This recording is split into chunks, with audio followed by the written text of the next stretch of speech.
যে সময়টায় আমি বইটা বার করছি এই সময়টা একটা খুব কঠিন সময়, এবং যে সময় বিজ্ঞান প্রকৃতির গভীরে পাড়ি না দিয়ে পুরাণ আর বেদের গভীরে পাড়ি দিচ্ছে, এমন একটা সময় আমরা এই বইটা প্রকাশ করছি।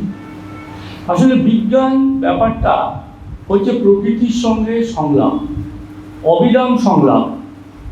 এবং আইনস্টাইন বলছেন যে বিজ্ঞান বিষয়টা হচ্ছে নেচারের সঙ্গে ডায়ালগ, এবং এই ডায়ালগটা যখন চলে বেশিরভাগ সময় নেচার নাতে উত্তর দেয়, না না। কখনো কখনো বলে হয়তো হ্যাঁ, পারহ্যাপস ইয়েস, এবং খুব অল্প সময়ই বলে হ্যাঁ। এবং এই গোটা ব্যাপারটাই হচ্ছে বিজ্ঞান। আপনি যে বিজ্ঞানের কথাই বলুন না কেন, ভাষা বিজ্ঞান বলুন, পদার্থ বিজ্ঞান বলুন, রসায়নের কথা বলুন, এই সবটাই হচ্ছে এই অবিরাম সংলাপের ইতিহাস। এখন এই যে বইটার কথা বলছি, এই বইটা কেউ আমাকে উস্কে দিয়েছিল কারা? 2006-07 সাল নাগাদ আমরা যারা একসঙ্গে ছাত্র রাজনীতি করেছি তাদের বেশ কিছু বন্ধু বান্ধব, তাদের মধ্যে এই কোয়ান্টাম নিয়ে কনফিউশন, তাছাড়া তার সঙ্গে সঙ্গে উত্তরাধুনিক চিন্তাভাবনা এগুলো এলো। তারপরে পরে সোভিয়েত এবং পূর্ব ইউরোপের ভেঙে পড়া, এগুলো নিয়েও নানান ধরনের কনফিউশন। এই সমস্ত কিছুর সঙ্গে এলো মণিভৌমিকের বই বিশ্বজীবনী আর বিজ্ঞানে ঈশ্বরের সংকেত, কোড নেম দাই গড। আসলে বাংলা ভাষায় বেশ কিছু বিখ্যাত বিজ্ঞান চর্চা হয়েছে। অক্ষয় কুমার দত্ত আপনারা জানেন, বেকনবাদী, বাংলার মহান বিজ্ঞান লেখক। ভূগোল থেকে শুরু করে দেহের সঙ্গে প্রকৃতির সম্পর্ক তার বিখ্যাত লেখা, বা তার পরবর্তী সময় রামেন্দ্র সুন্দরের লেখা, রবীন্দ্রনাথ ঠাকুরের বিশ্ব পরিচয়, এরকম বেশ কিছু বাংলা ভাষায় বিজ্ঞান চর্চার ইতিহাস রয়েছে। সুকুমার রায়, উপেন্দ্র কিশোরের লেখা তো আপনারা বাংলা ভাষায় বিজ্ঞান চর্চা খুঁজে পাবেন। পরবর্তী পর্বেও বাংলা ভাষায় বিজ্ঞান চর্চার ক্ষেত্রে 90-এর দশকে, 80-র দশকের থেকে আমরা আরেকটা ধারা দেখেছিলাম। আমাদের ছাত্র জীবনে উৎস মানুষ, অন্বেষণ এবং নানান ধরনের পত্রিকাগুলো আমরা পেয়েছি। বিভিন্ন বিজ্ঞান সংগঠন, তারা যুক্তিবাদী বিজ্ঞান এবং এই যে পদ্ধতির কথা সুগত বললেন, সেই পদ্ধতিটা আমাদের মাথায় যেন গেঁথে দিয়েছিল। এবং তার পরবর্তী সময়ে আশিস লাহিড়ীর অসামান্য কাজ, জেডি বার্নালের বাংলা ইতিহাসে বিজ্ঞান বইটার অনুবাদ, এছাড়াও বেশ কিছু কম পরিচিত বই যেগুলো কিন্তু বেশ ভালো গুরুত্বপূর্ণ আলাপ আলোচনা নিয়েছে। তার মধ্যে দীপঙ্কর চট্টোপাধ্যায়ের প্রাণ অপ্রাণের সীমান্তে বলে একটা বই আছে, নারায়ণ সেনের একটা বই আছে ডিএনএ নিয়ে, খুবই ভালো লেখা, 400 কোটি বছরের উপরে, ভীষণ ভালো লেখা। জয়ন্ত দাসের বিবর্তনের ওপরে আদি যুদ্ধ, আদি প্রেম, এবং বেশ কতগুলো ভালো বিজ্ঞানের ওপরে বই কিন্তু বাংলায় বেরিয়েছে। সুগত তো বলেছেন যে আমার বইটা মূলত দুটো ভাগে রয়েছে, একটা প্রথম পর্ব, একটা দ্বিতীয় পর্ব।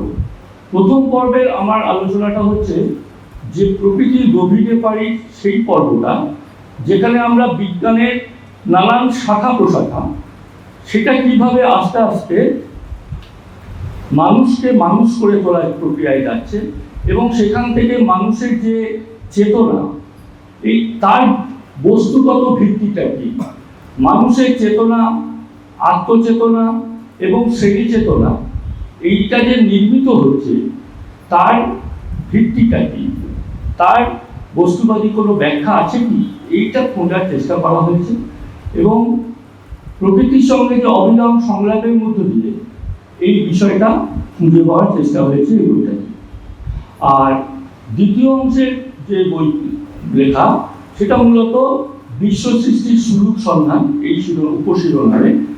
এবং বিশ্ব সৃষ্টির সুলুক সন্ধানে আমরা এই বিশ্বব্রহ্মাণ্ড সৃষ্টি নিয়ে যে যুক্তি, ব্যাখ্যা, তত্ত্বগুলো রয়েছে, বিশেষ করে বিগ ব্যাংকে কেন্দ্র করে যে মতামতগুলো আছে, তার সঙ্গে সঙ্গে ঈশ্বরের অস্তিত্বে খুঁজে পাওয়া, ধর্মতত্ত্বের আড়ালে বিশ্বতত্ত্বকে বোঝার চেষ্টা করা, এই যে নানান দিক এবং তার যে ফ্যালাসিগুলো এবং তার বিজ্ঞানের ক্ষেত্রে তার যে সীমাবদ্ধতা এবং বিকল্প, অর্থাৎ এই যে প্রশ্ন এই প্রশ্নগুলো তোলার চেষ্টা হয়েছে এই বিশ্ব সৃষ্টির সুরূপ সন্ধান এই অধ্যায়ে।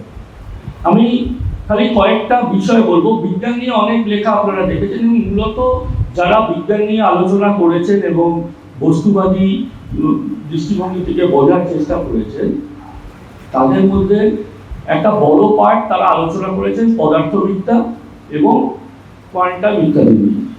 কিন্তু যে জায়গাটাতে আলোচনা কম হয়েছে সেটা হচ্ছে যে ভ্রূণ সৃষ্টির ভূতটা।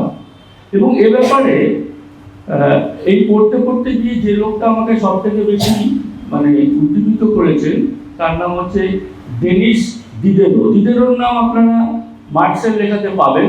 অসামান্য লোক, ফ্রেঞ্চ ফিলোসফার, জেল কেটেছেন বিবর্তন তত্ত্বের জন্য, ফ্রেঞ্চ এনসাইক্লোপিডিয়ার অন্যতম লেখক।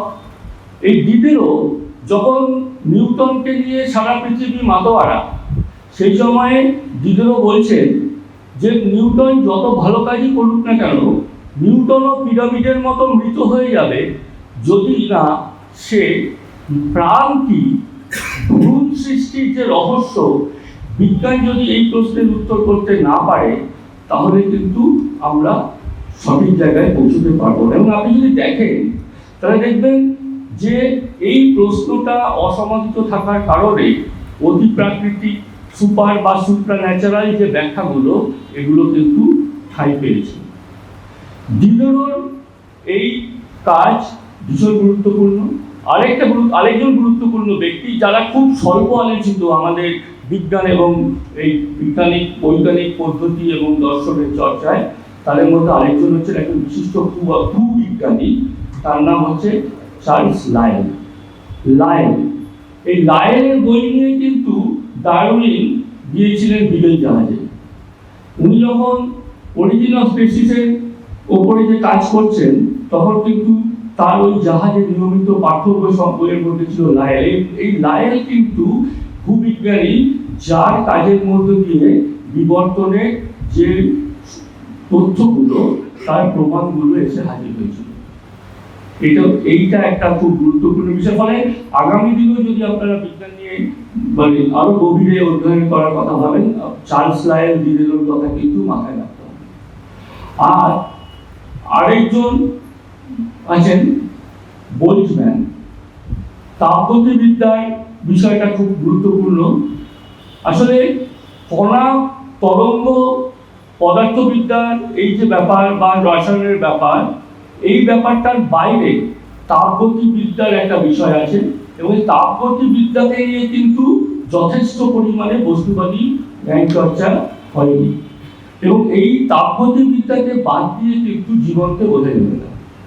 আমাদের শরীরের কথাই ভাবুন, একটা কোষে প্রতি মুহূর্তে অজস্র বস্তু ঢুকছে, অজস্র বস্তু বেরিয়ে যাচ্ছে, অজস্র শক্তি ঢুকছে, অজস্র শক্তি বেরিয়ে যাচ্ছে, কিন্তু প্রত্যেকটা কোষ, প্রত্যেকটা অঙ্গ, এমনকি গোটা মানুষটা একটা ব্যবস্থায় রক্ষা করছে। এটা কিন্তু ভারসাম্য অবস্থা নয়, একটা গতিশীল ব্যবস্থা, মৃত ব্যবস্থা নয়, কিন্তু একটা ব্যবস্থা। কিন্তু কিভাবে হচ্ছে, এই যথেষ্ট ব্যাখ্যা কিন্তু বস্তুবাদী জায়গা থেকে খুব চর্চিত হয়নি। তো এইটা আমার কাছে একটা গুরুত্বপূর্ণ পয়েন্ট হিসেবে ছিল, যেটা আমি এই বইয়ে বলার চেষ্টা করেছি। এবং এই যে জায়গাটা, এটার ক্ষেত্রে দুটো বিষয় খুব গুরুত্বপূর্ণ বিজ্ঞানের, যেটা খুবই স্বল্প আলোচিত দিক। তার মধ্যে একটা হচ্ছে যে ম্যাথমেটিক্সের, যেটা সুগত বললেন, সেটা হচ্ছে আমরা যে অঙ্কটা শিখেছি সেটা হচ্ছে কোয়ান্টিটেটিভ, পরিমাণগত অঙ্ক। এর বাইরে একটা অঙ্ক আছে যেটা হচ্ছে গুণগত অঙ্ক, কোয়ালিটেটিভ, অর্থাৎ প্যাটার্নের কোশ্চেন, ছাদের কোশ্চেন। যে ধরুন এই যে টেলিভিশনে আপনার যে ডিজিটাল ছবিগুলো আঁকা হয়, বা এই যে একটা মেঘের ছবি আঁকা হচ্ছে, তারা আঁকা হচ্ছে, তারার ঝলকানি, কম্পিউটার যে ছবি আঁকে তা আঁকে না, সে তো 1 আর 0 বোঝে। কিন্তু এই যে গোটা ব্যাপারটা হচ্ছে, এই যে প্যাটার্নটা হচ্ছে, এই প্যাটার্নটা হচ্ছে একটা বিশেষ অঙ্ক। সেই অঙ্কটা আমরা স্কুলে পড়িনি, সেটা হচ্ছে একটা কোয়ালিটেটিভ ম্যাথমেটিক্স, কমপ্লেক্স ম্যাথমেটিক্স। এই যে জটিল সংখ্যা, এই এর যে অঙ্ক, এই অঙ্কের ডেভেলপমেন্টটা হয়েছে কিন্তু 1900 শতাব্দীর পরে। মানে ম্যান্ডেলব্রট সেট, জুলিয়াস, এটা কতগুলো সেট আছে, আমি ডিটেলে যাই, এইসব আছে বলেই আজকে কিন্তু আমরা এই মেঘটা কেন এরকম হয়, তটরেখা কেন এরকম, গাছের পাতা কেন এরকম, ওই ফুলটা কেন এরকমই শেপ হলো, এর যে বৈজ্ঞানিক কারণগুলো বুঝতে এই জটিল অঙ্ক কিন্তু আমাদের সাহায্য করে। এবং এই জটিল অঙ্ক আমাদেরকে এমনকি তাপগতিবিদ্যায় এবং আমাদের জীবনের যে শক্তির দেওয়া নেওয়া সেটাও বুঝতে সাহায্য করে। ফলে জটিল অঙ্কের ডেভেলপমেন্ট, এই টোপোলজি ডেভেলপমেন্ট, এই সমস্তগুলো কিন্তু খুব গুরুত্বপূর্ণ। ফলে এইটা বাদ দিয়ে কিন্তু আমরা ভাববাদকে বোঝাতে মানে বুঝতে পারবো না, মানে ব্যাখ্যাগুলো আমরা পরিষ্কার করতে পারবো না। ফলে অঙ্কের একটা গুরুত্বপূর্ণ ভূমিকা রয়েছে এবং তার ডেভেলপমেন্ট কিন্তু অনেক পরে হয়েছে, মানে প্র্যাকটিক্যালি 1940-এর পরে এর ভালো ডেভেলপমেন্ট হয়েছে। এবং আরেকটা বিষয়, সেটা হচ্ছে আরেকটা মানুষকে মানে খুব গুরুত্বের সঙ্গে মনে রাখতে হবে, তার নাম হচ্ছে ইলিয়া প্রিগোজিন। ইলিয়া প্রিগোজিন হচ্ছেন কেওস থিওরির অন্যতম, যার জন্য উনি নোবেল প্রাইজও পেয়েছেন। এই ইলিয়া প্রিগোজিনের যে কাজ, সেই কাজটা কিন্তু আমাদেরকে লাইফ সম্পর্কে বুঝতে সাহায্য করেছে। ফলে আমার বইটা পড়ার সময় এই সমস্ত মানুষগুলো কিন্তু, এবং আমার মনে হয় যারা বিজ্ঞান নিয়ে পড়বেন, চর্চা করবেন, বস্তুবাদীভাবে ভাববার চেষ্টা করবেন, তারা এই বিষয়গুলোকে মাথায় রাখবেন। আর রয়েছে দুটো লোক, তাদের নাম হচ্ছে মাতুরানা আর ব্যাটসম্যান। এই লোকগুলো হচ্ছে দ্বিতীয় বিশ্বযুদ্ধের পরে পরে এই যে কম্পিউটার ম্যাথমেটিক্সের যে ডেভেলপমেন্ট এবং তাকে ঘিরে যে বিতর্ক, সেই বিতর্কটাতে কিন্তু দুটো ধারা আছে। একটা ধারা কম্পিউটারের দিকে চলে যায়, সেটা মূলত মিলিটারি অ্যাডমিনিস্ট্রেটিভ এই জায়গা থেকে মিলিটারি ইন্ডাস্ট্রিয়াল কমপ্লেক্সের বিনিয়োগের উপরে দাঁড়িয়ে। আরেকটা ধারা যারা কিন্তু বায়োলজির চর্চায় যায়। এবং আজকে আপনারা আর্টিফিশিয়াল ইন্টেলিজেন্সের নাম শুনছেন, এআই। এটা আমি বলে রাখি, এটা নিয়ে আগামী দিনে আলোচনা হয়তো হবে। এই এআই একটা জায়গায় মুখ থুবড়ে পড়বে যতক্ষণ না পর্যন্ত এল বা আর্টিফিশিয়াল লাইফের যে প্রজেক্ট সেটা ডেভেলপ করছে। এআই ততদূর পর্যন্ত যেতে পারবে যতদূর পর্যন্ত এএল এর কোশ্চেনগুলো কিছুটা পরিমাণে রিজলভ হয়েছে। এটা আমি আজ বিস্তারে যাবো না, কিন্তু মূল কথাটা হচ্ছে এই বিষয়গুলোকে আমরা বিশেষ করে মনে রাখার কথা বলবো। তো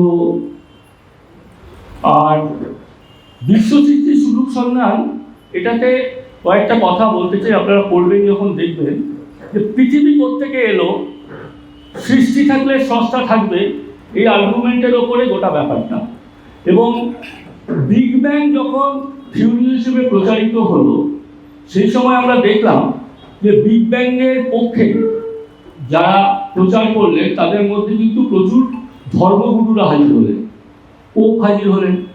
আমাদের এই পর্বে যখন পড়তে গিয়ে দেখলাম যে খুবই পণ্ডিত মানুষ রঙ্গনাথানন্দজি, তিনি ভগবদ্গীতার 3-4 খণ্ডের একটা বইয়ে একটা জায়গাতে পরিষ্কার এই বিশ্ব সৃষ্টির এই বিগ ব্যাং, সিঙ্গুলারিটি, এই সমস্ত থিওরি ধরে ফ্রেড হয়েলের উদ্ধৃতি দিয়ে তিনি কিন্তু ধরলেন। এবং একইভাবে পোপ বলে যাচ্ছে, এরকমভাবে নাসার লোকেরা বলে যাচ্ছে, সকলেই বলে যাচ্ছে যে খ্রিস্টীয় ধর্মতত্ত্বে যেটা বলা হয়েছিল বিগ ব্যাং সেটাই প্রমাণ করেছে। অথচ বিগ ব্যাংয়ের যে পাল্টা এবং বিগ ব্যাংয়ের যে অজস্র মানে কি বলবো ভুলভ্রান্তি, যেটাগুলো তারা বলছেন যে পরিমাণগত তথ্য দিচ্ছে, তার যে সেগুলো যে প্রতি মুহূর্তে চ্যালেঞ্জ আসছে, সেগুলো কিন্তু তারা কেউ হাজির করছেন না। এবং বিগ ব্যাংয়ের বাইরে অজস্র বৈজ্ঞানিক কাজ হয়েছে এবং অজস্র প্রশ্ন তারা তুলেছেন, আদার্স মডেল আছে। এবং এটার উপরে সবথেকে ভালো বই এই পর্বে হয়েছে, আপনারা দেখতে পারেন, যেখানে একটা সামারি আছে, ফ্যাশন, ফেথ অ্যান্ড ফ্যান্টাসি, যেটা রজার পেনরোসের বই। তাতে কিন্তু আপনারা এর উত্তর পাবেন। সমস্ত কিছু আলোচিত হয়ে গেছে, সমাধিত হয়ে গেছে, ব্যাপারটা এরকমটা নয়। কিন্তু আমার বলার কথা হচ্ছে যে বস্তুবাদী চিন্তার জায়গা থেকে এই জায়গাগুলোর অজস্র শক্তিশালী জায়গা রয়েছে এবং আমি আমার লেখাতে সেটাই বলার চেষ্টা করেছি। এবং আপনারা পড়বেন, সমালোচনা করবেন, বিতর্ক হোক, অন্তত প্রকৃতির গভীরে পাড়ি দেওয়া হোক, পুরাণের